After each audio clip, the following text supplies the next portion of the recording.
I'm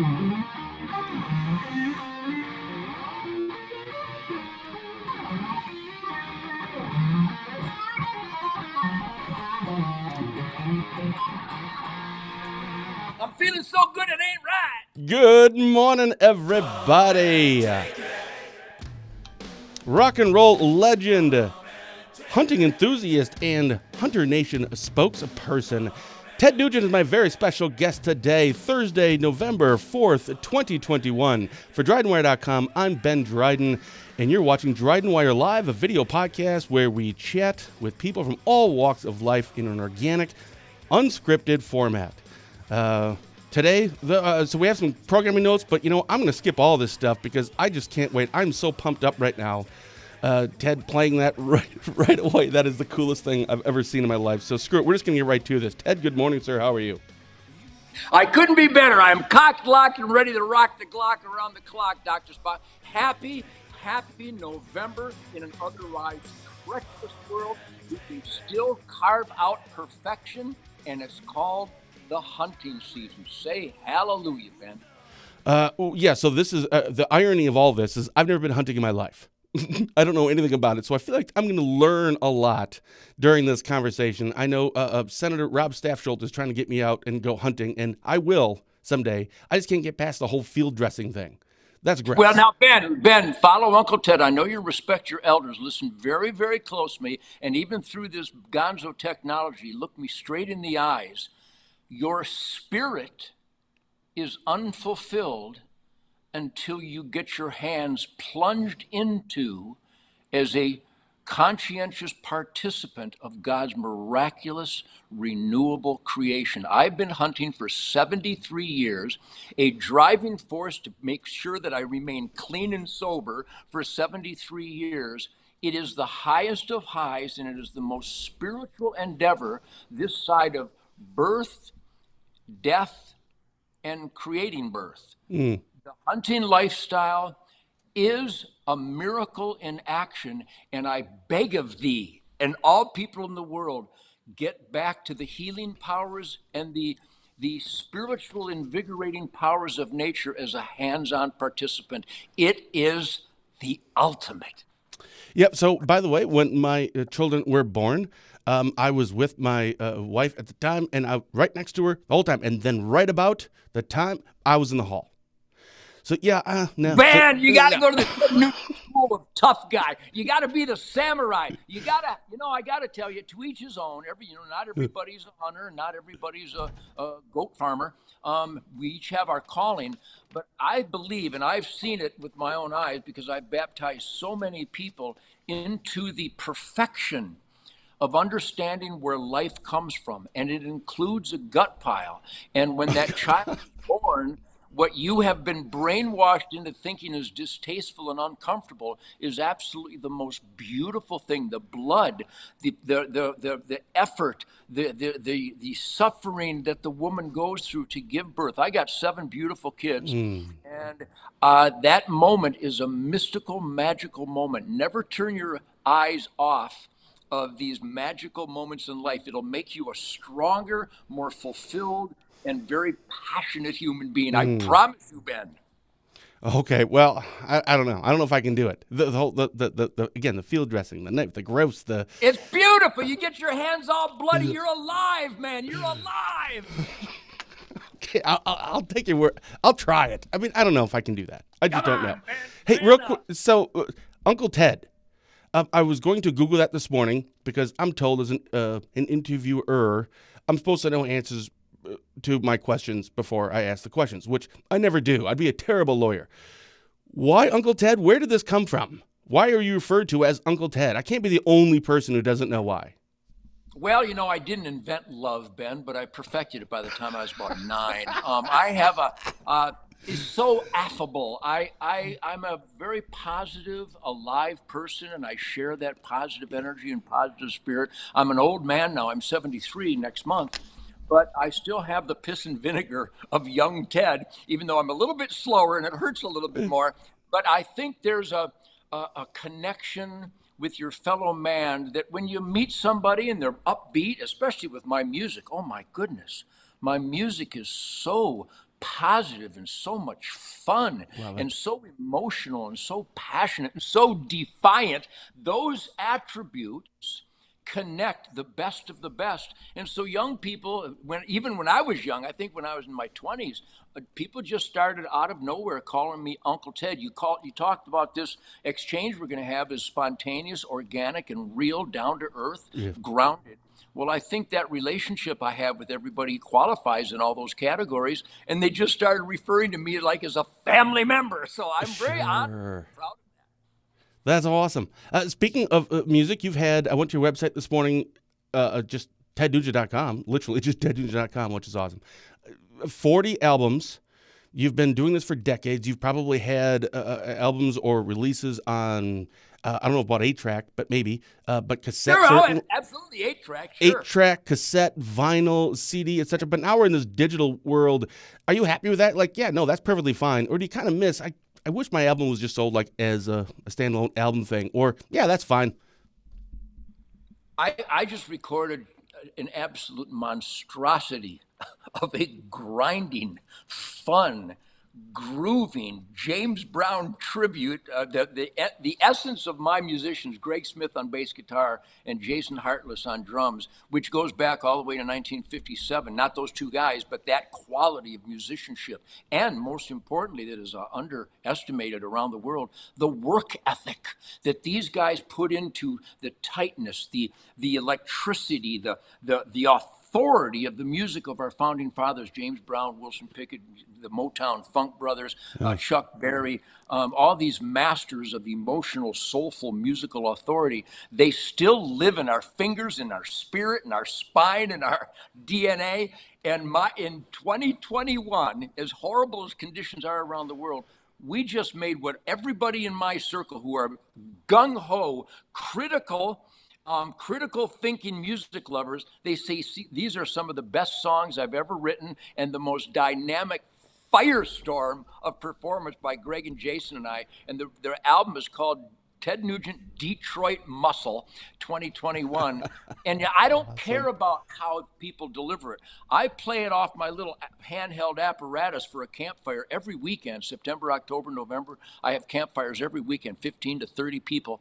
And we play it in the different vehicle stereo systems. And my God, it has a life of its own. The energy level of my music is literally not of this planet. So I don't care if it comes in suppository form or a cassette or a digital thing.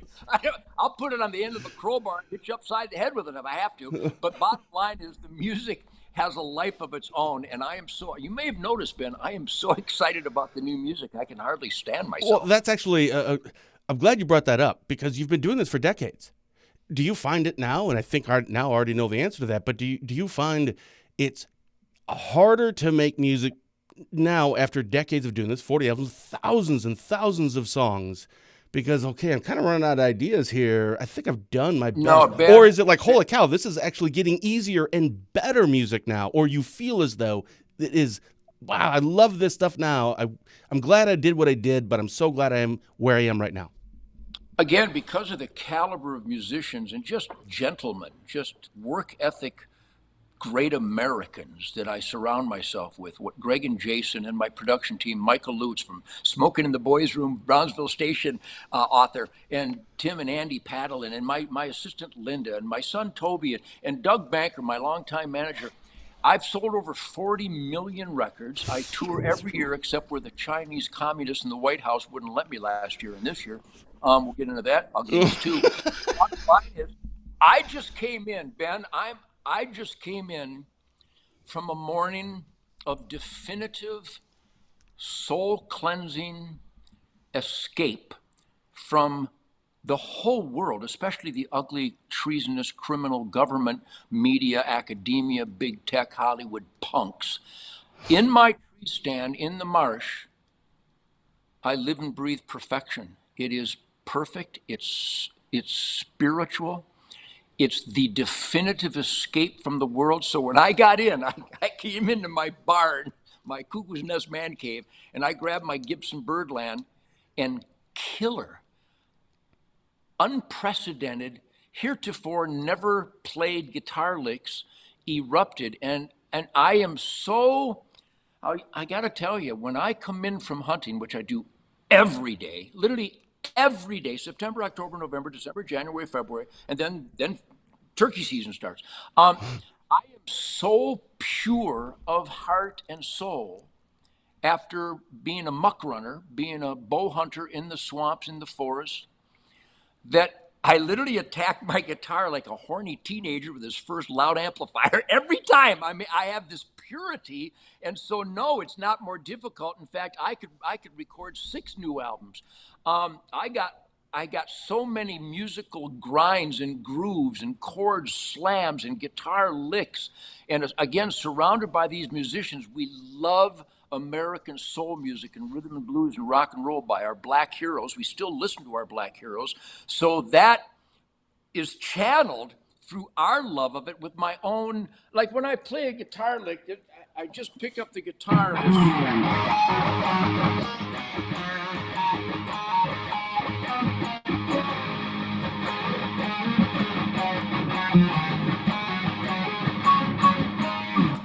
Ben, I have never played those licks ever before in my life. No, come on now. I've never played those licks ever before. I have no idea what I just did. I could tell you it. See, I can't do it exactly the same, but the point is, you use the word organic in introducing this exchange. I am your organic daddy. I have no back. I have no presumptions. I have no guesses. I have no hunches. I live God's natural world, and it just explodes off my guitar. In fact, the guy says, well, how do you write songs? I mean, I don't write songs. I ejaculate them. I just sit down and pound on the guitar, and maybe there was a crow war in my swamp this morning. A crow war may be one of the most dynamic inspirations for a good guitar lick in the history of the world. And I'm the only guitar player that actually lives crow wars. They're squawking and screaming and cawing at each other. And I'm right in the middle of it going, oh, this is awesome. There's some great textures and some great tones. And I think I heard a rhythm from that really angry one. So that's bizarre. That nobody else is even aware exists. I live it every day of my life. Yeah, so actually that's why we always start our shows at 8:30. And Linda, by the way, you had just mentioned her. She's just an absolute treat to work with. Like, no kidding. She is like the sweetest person. All the best. I have no dirt bags in my world. Yeah, she is just outstanding. And she said, well, here's the thing. He could do it, but not until like 9 because he's hunting. I'm like, oh, okay, that's perfectly fine because we don't mess with, the hunting time. So, and maybe, boy, the way you are describing it, it sounds like I should probably give hunting a try. Ben, everybody should. Some people, my brothers and my sister, we were all raised in a hunting family. My dad was a bow hunter, like the great Wisconsin Roy Case and the great Fred Bear from Pennsylvania and here in Michigan. So he was already pursuing that intimate challenge of getting close to animals that God created not to let us get close to, which is an incredible experience, an incredible challenge. So he was already bow hunting when I was born in 1948. Roy Case of Wisconsin had opened the first bow season in 1946, I believe, and then Fred Bear did it in 47 in Michigan. These are great names: Roy Case, Fred Bear, Ben Pearson, Howard Hill, Doug Walker, some great founding fathers of the mystical flight of the arrow, bringing back what Ishi and Cochise and the native Africans and the native peoples intimately understood where their lives came from. That's why gut piles are beautiful, because it's the essence of where life comes from. Food, clothing, shelter, tools, medicine, spirit, weapons, everything in life comes from the wild. And I've always understood that. So my point is that my brothers and sisters, they were baptized in the same intense world of hunting every fall, but they didn't pursue it with the effervescence, shall I say, that I have. I've really become addicted to pursuing uncharted experiences with wildlife, like the crow wars this morning. How many people have been in the middle of a crow war? It's just unbelievable, cacophony, and the viciousness of the crows attacking each other. It was just awesome. But it also plays an important role into an overall level of awareness of your surroundings. And as a police officer, I've been a sheriff deputy for 40 years now, you better have a situational awareness, and hunting with the bow and arrow and playing guitar with my incredible musicians. This level of awareness assists in being a good father, a good husband, a good neighbor, a good American, and a pretty good interview. So far, clearly the best. And I'm sorry, Spooner Hill CEO Mike Schaefer and Chris Fitzgerald and some of the others we have that we love having on. But yeah, this is just the best.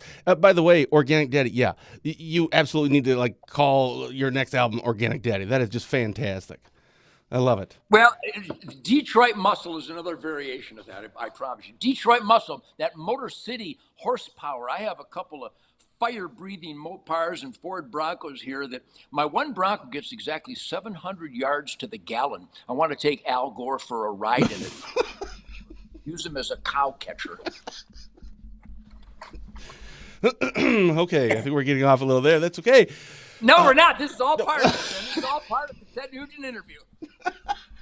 Uncharted territory. I'm Lewis and Clark. You're Sacagawea. Let's get it on. Yeah, you know what? Because first time we have a guest on for the first time, I never really know what to expect. So I prepare a little bit more because I don't know if it's just going to be ask a question. How are you? Fine. I'm an easy guy. Yeah. So I'm literally throwing out everything that I've written down. I just want to make sure there wasn't. Oh, you had brought up, and it was on your bio for our preview that we put up yesterday, and you just talked about it, about that law enforcement and being a deputy.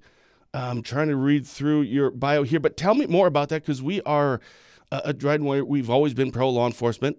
My family's all been in law enforcement. Father, Terry Dryden, the sheriff for 28 years, a war veteran in law enforcement 40. All of our family's been in except for me. How did you get involved with this? Did you reach out to them? Did they reach out to you? How does this stuff work when it comes to your role in law enforcement? Again, the term organic will always be a reference to any answer to any question, because I'm a spontaneous guy. Love it. Because I've been clean and sober all my life, my truth, logic, and common sense meters and radar are very efficient. I began doing all these rock and roll radio interviews back when rock and roll radio was born in 1965, 1966. There were 3 stations, one in Seattle, one in San Francisco, and one in Detroit.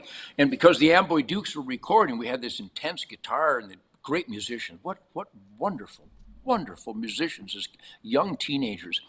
And they wanted to know where the energy came from. So I always talked about, well, this weekend I went bow hunting with my dad. And some of the hippie radio people went, "What, bow hunting? What do you mean?" I go, "What do you mean? What do you mean? I hunt with a bow and arrow." They go, "You don't kill deer, do you?" And I go, "No, I eat them alive." What kind of, who are you? What are you talking? So my point is that I was in a world that was quite contrary to my world.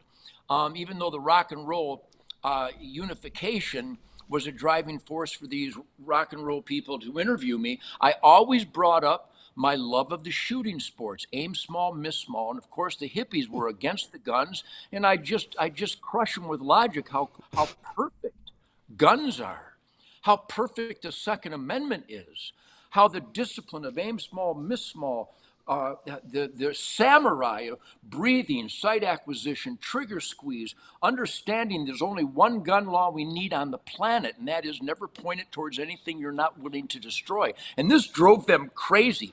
But the listeners, you think? Yeah. The listeners to my interviews went, "Rock and roll guy promoting hunting and guns? This is awesome." And a lot of those listeners were cops and military.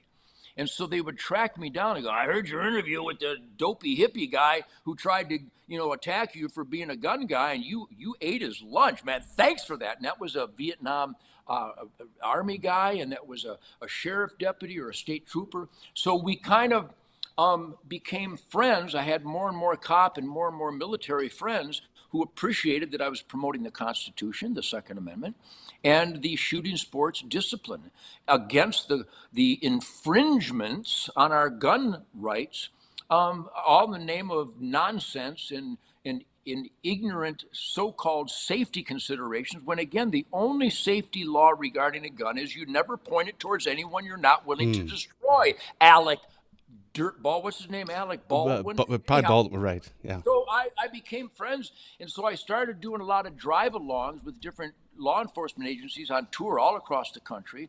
And we'd go to the shooting range, and I carried a gun I've carried a gun since I was 17, at least one, and and I would shoot with them, and they were impressed that I actually was a gun guy. And the drive-alongs, the one sheriff, a great hero of Vietnam veteran, he said, I'd like to make you a deputy. You know, you've been a real asset on some of these drive-alongs. There was a couple of hairy instances. One in Texas where there was a rape in progress, and I was able to help the cops stop the guy. And so they saw that I was trained and I qualified, and he swore me in, the great Sheriff Bob Blevins, back in 1984. And I've been a sheriff deputy since then, and I re-up every year, and I qualify every year, and I train, and I've done federal raids with the U.S. Marshals, the great heroes of the U.S. Marshals and the Texas Rangers, where I've got 12 felony arrests to my credit. Well, I got to stop you there. Hold on. You have 12 felony arrests to your credit? I mean, what does that mean? Like, you just go in and arrest people? You can do that? During the Falcon raids, federal and local law enforcement organized nationally with the U.S. Marshal, the great Tom Smith, the commander of the Southwest U.S. Marshal Task Force, and the great Lenny DePaul of the New York, New Jersey U.S. Marshal Task Force, I kick down doors at 3 a.m. and arrest people who stab people and child molesters and carjackers. And I screw a 10 millimeter MP5 in their ear. And I put zip ties on their hands. And a great story. We arrested these stoner dirtbags in Waco one night. The sun was just barely coming up, and I got my U.S. Marshal vest on, an MP5, and we just arrested these droolers. They're all droolers. They're all stoned. The media doesn't report that all the criminals are stoned. They all smoke dope, and they all get drunk. They're all monster punk devils. Anyhow, monster punk devils were on the curb after I zip-tied their hands behind their back, and they're drooling. They stink. They smell like a dirty diaper. They all do. All the bad guys smell like dirty diapers. And we got them on the curb, and we're kind of wrapping up the raid. And I'm talking to Tom Smith and some of the other marshals, and the one dirtbag looks up, and he, with his bleary eyes and all boogers coming out of his mouth, he goes, he elbows his buddy, goes, "That's Ted Nugent." He goes, "I'm a big fan, man. I love your songs." Big fan. Oh, did he ask for an autograph, right? It wasn't protocol. Oh, that's crazy. I didn't know. I saw your bio thing because I really don't like to find out too much or like what's going on in your life before you come on. But I saw that something about law enforcement, and I thought it was just going to be, it was an honorary thing. Dude, I didn't know you actually were going and kicking down doors and arresting people. Yeah, That's awesome. It's fun.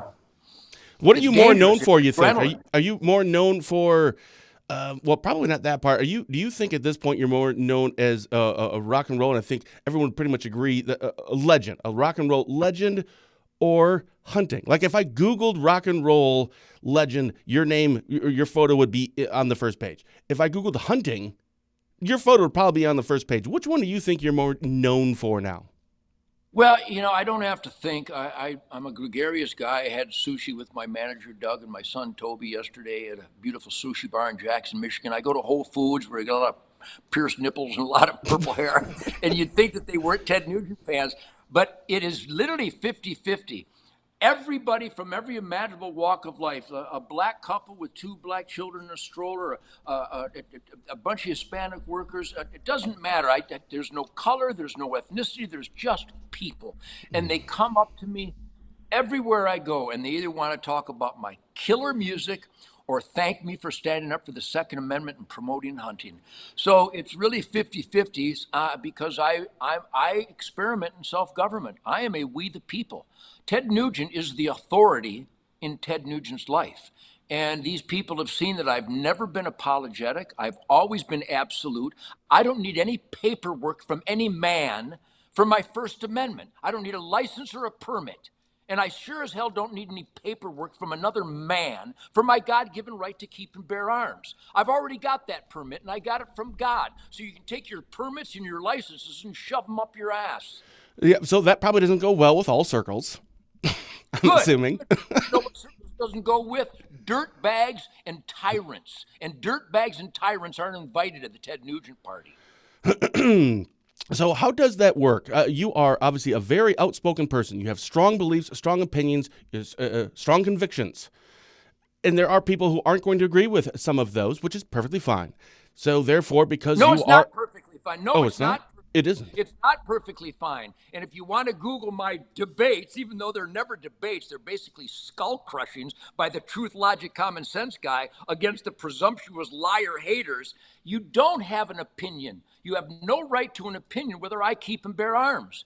No one else's opinion has anything to do with my God-given rights. So that's the problem. Sure. Well, we need to be tolerant to other opinions. No, we don't. If you want to make sure that wildlife is balanced, you have to have a hunting season based on science. Some dirtbag stoner hippie who thinks that Bambi is real doesn't have any say whatsoever in wildlife management. You can take your opinion and just shove it, because you're a dirtbag and your ignorance will get in the way of healthy wildlife. So I listen to the other side, and if you want to Google what I did to Pierce Morgan on 2 separate occasions, because they get, well, Pierce Morgan is a graduate from some esteemed educational facility, and Ted Nugent never went to college. That's right, because I was too busy learning stuff. And when Pierce Morgan thought he was going to crush Ted Nugent, I ate his family tree and spit toxic sawdust in his face. He didn't have a prayer because he's a limey who's going to talk to Ted Nugent about the Second Amendment. I think we already solidified that at the Concord Bridge. Yeah, I'm definitely going to have to Google that one. I haven't seen that at all. It's so beautiful. I danced on his skull, and I'm still picking out idiot skull tissue from my work boot cleats to this day. Ugh. He's a punk. People who disagree with me are idiots. Well, that's how I always looked at things too, but most people don't agree with that. So now you have a new album out, or no, a song. So that was at the very beginning. We had played that, and Linda, your assistant, sent that, and I believe she said it was either coming out as a new single yesterday or tomorrow or today or something, right? In the next couple of days, the new song is called "Come and Take It." It's a love song to the government. It's like this, right? It's an old historical battle cry that if you want my guns, or this is another historical battle cry that's taking a lot of steam nowadays, and that is that God gave me the right to keep and bear arms, and if you mess with me, you're going to get in trouble. So the song is called "Come and Take It," and it goes, "Come and take it." Boom. Yeah, and actually here we have the she sent the little thing here, so we'll just play it. Come and take it. Come and take it. Come and take it. Come and take it. Come and take it. Yeah, so we have some more of that, but where did that come from? First of all, that's awesome. How many dogs do you have? We got 3 beautiful dogs. This is Sadie and Happy and Coco, the world's greatest hunting dogs. Doesn't matter whether it's raccoons or squirrels or ducks or geese or pheasant or quail or dove, or it doesn't matter. Rabbits, they're just the world's greatest hunting dogs. They're my best friends, and they don't like long interviews, but that's all right, Ben. We can go as long as you want because I'm going to hug them all day anyway. So you became a part of Hunter Nation. I think we ran this story. I think it was like in May or earlier this year. Hunter Nation. How did that come to be? You are now the spokesperson or spokesman. I don't know what the right way of saying that is. I think spokesperson. Spokesman. I'm a man, a spokesman. Fair enough. So you're the spokesman for Hunter Nation. How did that come to be? Did they reach out to you? You're like, man, I love what you're doing. I want to be a part of this. And then what do you do as a spokesman? Well, you know, we're in a real, I wish I could use the term cluster. There's a cluster whack going on in America right now that is really ugly. A lot of glaring criminality and tyrannical treason by everybody from the so-called commander-in-chief on down. It really is pissing off real patriots in this country who knows that America was founded as the only experiment in self-government based on God, family, country, Constitution, Bill of Rights, Declaration of Independence, work ethic, autonomy, being the best that you can be, the risks and sacrifices of entrepreneurialism, making sure that good is benefited and evil is crushed. That's called law and order. And so we were watching the incremental compromising by the Republican Party bending over to the Marxist liberal Democrats. And now we have this punk in the White House that manifests an absolute cultural abandonment by America. So we were wondering, we knew that in our world, there was more conservatives than there are dopers. But how are we losing ground? Well, we got together this great Luke Hilgerman, who's a great strategist and a great political force to reckon with, and my good friend Keith Mark out of Kansas City. We met with the then candidate Donald Trump in 2016, and we were instructed that politicians and candidates don't care what the hunters think because they don't vote. And I go, what are you talking about? Of course we vote. I vote. Right. I believe in God, family, country, hunting rights, science-based wildlife conservation regulations. And so we bought the data, Ben, and it proved that in all 50 states, there is an embarrassing percentage of licensed hunters that have never even registered to vote. We could go into the gory details of that. So Luke and Keith began Hunter Nation. Actually, it was Hunt the Vote that morphed into Hunter Nation, where I went to a number of states, particularly Wisconsin, Michigan, and Pennsylvania, the 3 top hunting licensed states in the nation.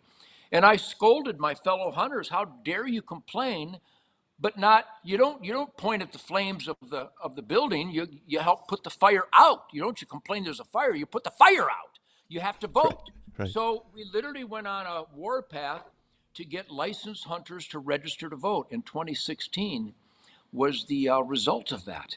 And when the great President Donald Trump had me at the White House, he reiterated that the hunting vote made a difference. So now we're doing it in all 50 states, and every state is strangled just embarrassingly by hunting regulations that have nothing to do with safety, nothing to do with wildlife conservation or science. So we're fighting. Ben, there's 8 states where some punk government bureaucrat will tell a free American they're not allowed to hunt on Sunday. What? There's 8. See, you don't know this. I didn't know that. Don't know. What man could possibly tell you can't hunt on Sunday in November on your own farm? And I'll tell you who. A corrupt, criminal, power-abusing, punk-ass bureaucrat. So we're fighting these people, and we're making the hunting lifestyle easier, more attractive, all based on science. What is the habitat carrying capacity? What is the population dynamics? We have the answers. These answers are written in stone. The science is definitive and conclusive. And if you don't have more and more participation, in every instance where they ban trapping or they ban wolf hunting, they take our tax dollars to go hire the trappers that they banned from trapping to do the damage control instead of allowing conservation to be quality control. So we saw that these regulations were chasing families out of the sport, reducing revenues, reducing family hours of recreation, and turning wildlife, bears and coyotes and wolves and cougars, into liabilities instead of assets. There's more bears, more wolves, more cougars in North America right now than in hundreds of years. So Hunter Nation was formed to inspire the conservative army of licensed hunters to vote. I give you Virginia. Oh, yeah. Big news out of them this week. Yeah. So obviously the political part, actually I want to ask you about that. Kind of, how does that work in your life? Is it like, I don't really care, Republican, Democrat, that stuff doesn't bother me. I believe what I believe, and wherever somebody wants to put me in that box, or if you're your own little box, that's fine. But real quick, I want to follow up there on, so there's some states that don't allow hunting on Sunday. What was the reasoning for that? I mean, there must be a reason. I don't care. I don't give a rat's ass what their reason they pulled out of their ass. There can't possibly be any legitimate reason for a man to tell a free American how he spends his Sunday in November. Right. I That don't seems care silly. what their thoughts were. One of the guys, when I testified in Pennsylvania, one of these commissioner dirtbags went, well, the farmers need a little peace and quiet on Sunday. Their trespassing is a consideration. I go, it's against the law to trespass all 7 days. Trespassing is illegal on Saturday. And they go, well, the deer need a break. They had a break all summer. They have a break from dark to daylight. What is this? They need a break crap. Hunters, most families only have Saturday and Sunday. You ban Sunday hunting, and you're chasing an entire army of conservationists away from the sport. So we're fighting, because when I see stupid, I fix it. And that's why you became a part of and spokesman for Hunter Nation. So what does that entail? Obviously, maybe coming on and doing stuff like this and talking about it. So is it you're like the voice of it, right? I'm assuming, or do you go out? Do you seek this? Do you contact politicians? Or I don't want to get into the politics stuff. What do you do? I do it all. I'm Attaboy. omnipresent. I'm omnipotent. I'm omnipresent. I'm not omnivorous. I'm as omniscient as I can be. I do media all the time, condemning the bureaucrats who would tell a free American he can't hunt on Sunday.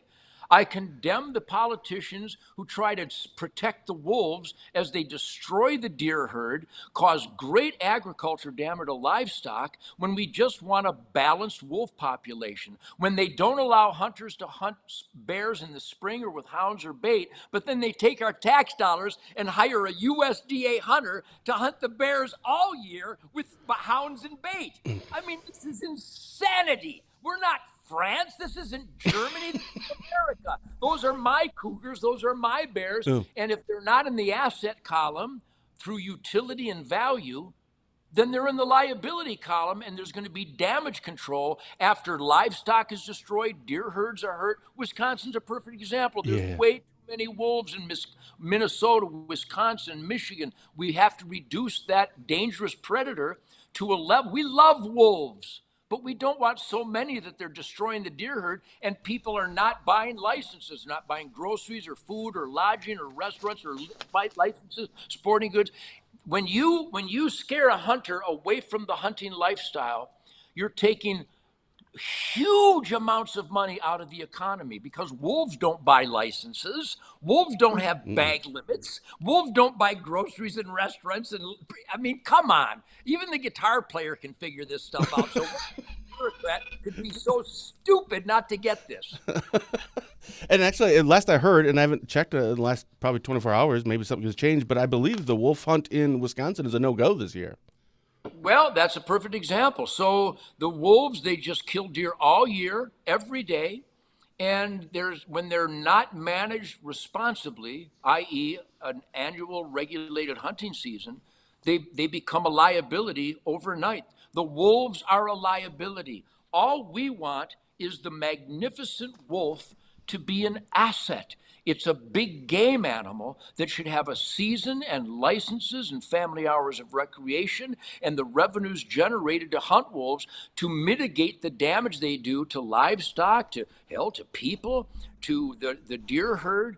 We want a balanced, hunting is about a balanced ecosystem. And if you're against hunting, you're against a balanced ecosystem, and shame on you. So again, I'm not against hunting. No, of course you're not. Not shame on I'm you, all man. for it, and I know what you meant. I'm gonna have to go out and kind of try that. I don't know. You had said that you do a lot of media, and how do they treat you for the most part? Do they try? You maybe come on to talk about one thing, and then next thing you know, they're bringing up something, going, "Wow, where did this come from?" Do you get a lot of that snowballing, or no? For the most part, they ask questions and everything goes fine. Well, as you can tell, I don't hold anything back. I mean, if you have a problem with Ted Nugent, you're a real idiot, because I'm honest. I have all the evidence, all the data to support everything I stand for. I'm much too humble to think I know more than nature. I am merely God's humble servant, participating, monitoring, witnessing, and sharing the information that is available beyond the pavement in my hunting lifestyle. I've never missed a hunting season in my life. Literally, I was on my dad's back in deer camp in 1949. I was only 10 months old. I didn't get a deer that year, but I guarantee if you put a gun in my head, I'd have got one. But anyhow, my point is that I challenge these bureaucrats who wouldn't know a mourning dove from a pterodactyl. They wouldn't know a flooded beaver swamp from a midge that causes episodic hemorrhagic disease. They're just clueless idiots. And so there are some dedicated bureaucrats, and those are the ones that Hunter Nation are working with. But regarding the media, you can tell that I'm fun. If you're not having fun with me, you're really a dirtbag. because I share information to people who have never been in a swamp, and you don't have to take my word for it. I live in a swamp. I know swamps. I can tell you about a fen, and I can tell you about the Mitchell sapphire butterfly that needs the Christmas tree fern to reproduce, and how by harvesting an adequate number of herbivores on my fen, a fen is unique wetlands between a marsh and a swamp. I mean, I live this stuff. I know this stuff. I didn't go to college. I was too busy learning stuff by wearing out boots. And so when I do the media, even someone who might be inclined to cling to the ignorance of anti-hunting, 90% of the time they end up shaking their head and going, I didn't know that. Right. That's very interesting. You know, that makes sense. Well, that's no kidding. So, but there are many in the media, the mainstream media, who viciously lie about me. They claim I dodged the draft, didn't. They claim I adopted a 9-year-old. What's her name? They claim that I'm a racist. I'm not a racist. Maybe you should ask my black bass player. They claim I'm a homophobe. Maybe you should ask my gay friends. I mean, the whole thing is they just attack. But I take that as a badge of honor. And not only doesn't it discourage me, you might tell by the smile on my face, it proves I'm winning. And that's a lot of fun. What do you want to be known for? I don't care. I'm already here, Ben. I'll tell you, I'm already known. You are. Over my lifetime, since the 60s, not my 60s, the 1960s, I have been contacted by families whose family members are terminally ill. They hear my interviews. They watch my Spirit of the Wild TV show. They see what I do and what I am. And their dying son and daughter, or maybe their brother, their last request in life is to go hunting with Ted Nugent. Shut up. I've done it dozens of times, little boys and girls, 6 and 7-year-old little boys and girls. If I qualify to be invited into a family's life at that difficult, emotional time, I don't need any other credential other than that. Yeah, so I get emotional easily with stuff like that. So that is awesome. Like, no joke. That's legit. Ben, it's so emotional. Little Macon Lynn, 6 years old, didn't make it to his 7th birthday, and all he wanted to do was go hunt with Uncle Ted. I had him laughing around the fire. I played the Fred Bear song for him. And after they left, I cried for days. So I don't need any other attaboys. If those families decided that I qualify to take those children on their last request in life, then everybody else can kiss my flame-throwing ass. That's incredible. Like, I'm not. That's incredible. It's literally incredible because I'm just a goofy guitar player, but I've never backed down. I've always spoke truth, logic, and common sense, and I usually do it in a fun way. And young people who haven't been baggaged yet, they haven't been brainwashed yet, or people that are just naturally, instinctively, organically smart, they connect with me.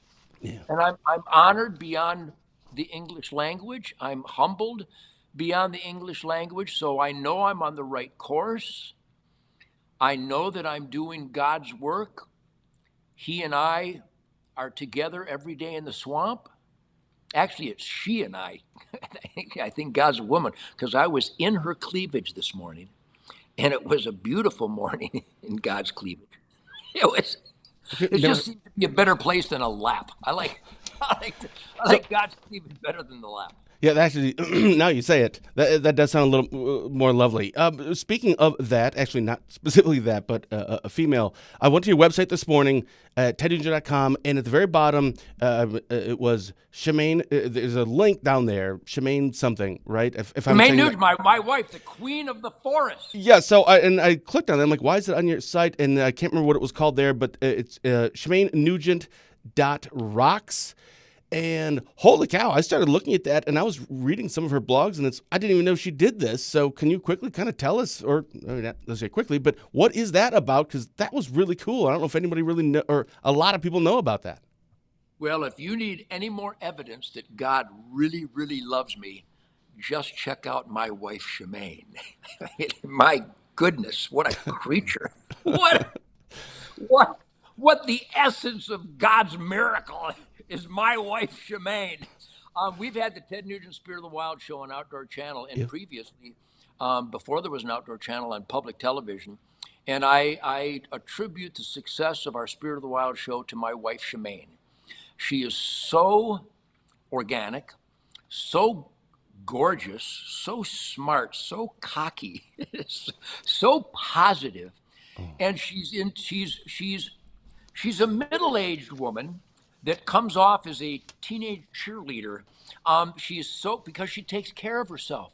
She only eats the best food in the world: venison and pheasant, and grouse and squirrel and rabbit, and she's deep into super health. And people come to Shemaine to get not just a physical awakening, but a spiritual awakening.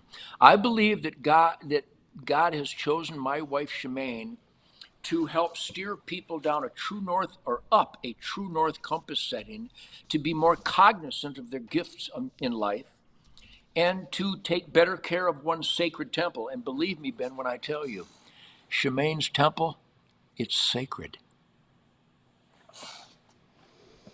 Okay, I'm not gonna go there. I'm not. I don't think I'm allowed to comment on that. You don't have to take my word for it. Her temple. There we go. All right. What else? Is there anything else you want to talk about that we didn't get a chance to?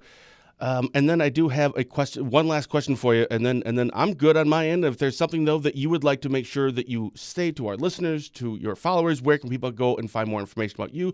What else would you like to do? Let's talk for a moment about the greatest charity in the world, and that's the Ted Nugent Camp for Kids. 31 years, we've graduated thousands and thousands of young boys and girls into safe firearms, marksmanship discipline, to hunter safety, how to trap, how to fish, how to be clean and sober and have the time of your life. Because I've been clean and sober all my life, because I'm a bow hunter and I want to play dangerous, sexy guitar licks, and you can't do that if you're drooling.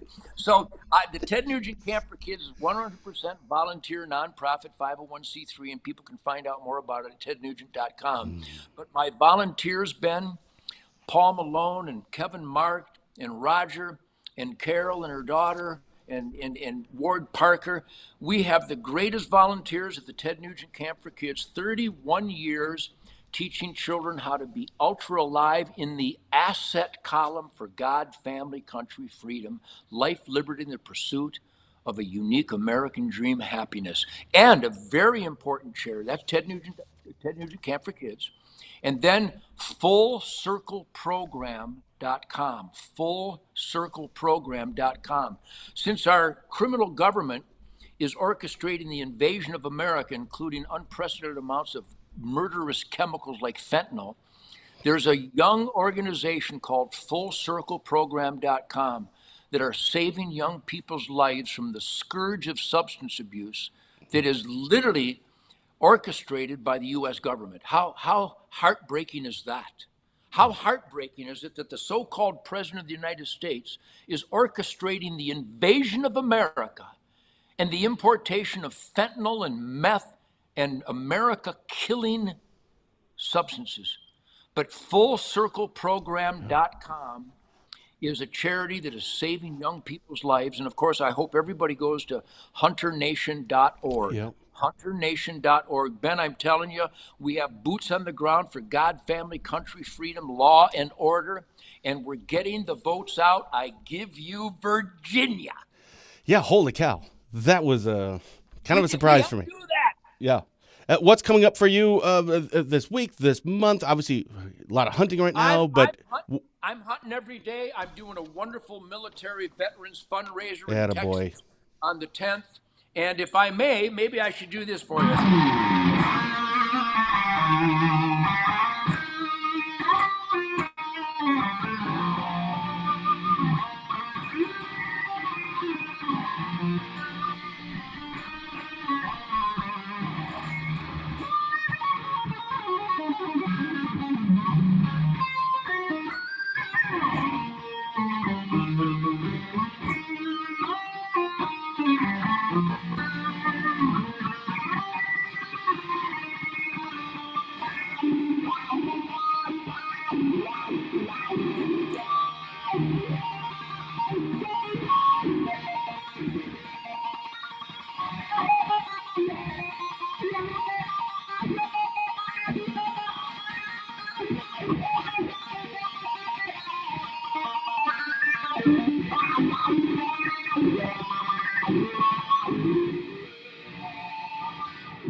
That's legit.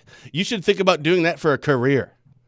I'm telling you, I love my guitar. Ted Nugent, Detroit Muscle 2021, the soundtrack for animal breeders everywhere. I love it. By the way, last note, you had said before we went live, or a couple minutes before we went live, we were talking, and I said, boy, it's nice to kind of get to know you a little bit because I never know first guest if they're going to be a good interview or not. And you said, Ben, I'm telling you right now, I'll be the best interview you ever had, and you are 100% right.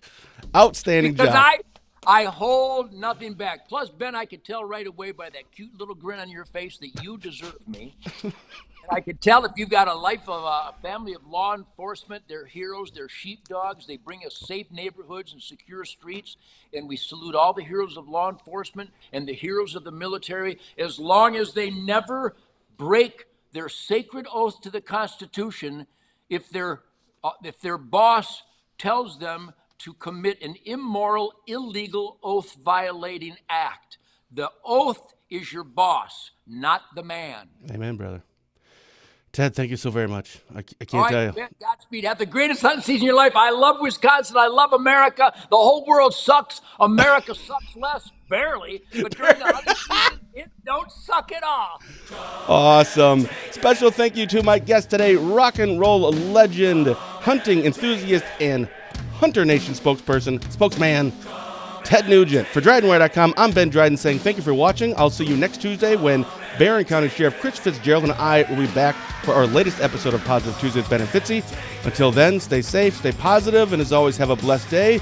And you are listening to Ted Nugent's release. I think the single's coming out this week. You are getting a sneak peek of it right now. Ted, thank you so much, brother. Thanks, Ben. God bless you, man.